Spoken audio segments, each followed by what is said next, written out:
Olá, eu sou o professor André Ozawa e falarei da disciplina Filosofia da Educação.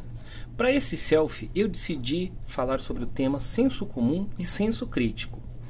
Primeiro, nós vamos pensar numa definição muito sucinta desses dois elementos.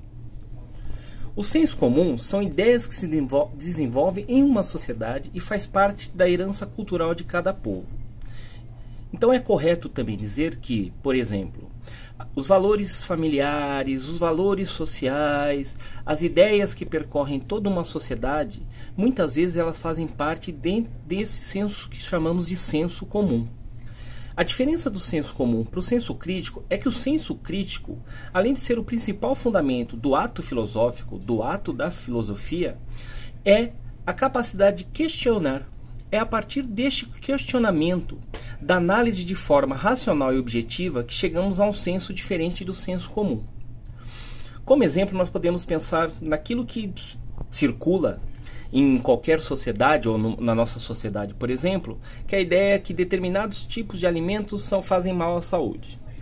Muitas vezes, a prova que nós temos disso é a mera observação. Para saber se isso, de fato, é um senso comum, um senso crítico, a diferença é que o senso crítico vai pegar o tal alimento e vai, a partir de algum tipo de ciência, analisar esse alimento para saber se, de fato, ele pode ou não causar algum mal. Mas há uma outra questão que é muito importante entre o senso comum e o senso crítico.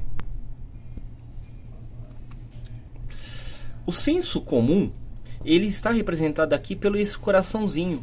Porque o senso comum, muitas vezes, ou em regra, ele nos é passado pela nossa família, pelos nossos amigos, por aquilo que nós vemos em filmes, em novelas, ou aquilo que circula de maneira geral na sociedade. Já aquele cérebrozinho ali representa o senso crítico. Ou seja, o senso crítico se faz pela capacidade analítica e pela questão da crítica. Também, e isso é mais importante, o senso comum, representado aqui pela imagem à esquerda, ele nos entra, ele nos chega pela opinião dos outros. Então, de certa maneira, a nossa opinião é formada pela opinião dos outros, pela opinião validada por uma sociedade. Já o senso crítico, representado pela imagem da direita, é o contrário. O senso crítico forma opinião. O senso crítico absorve, o senso crítico analisa, o senso crítico pensa se aquilo é de fato uma verdade objetiva, e esse senso crítico então constrói de fato aquilo que chamamos de ciência.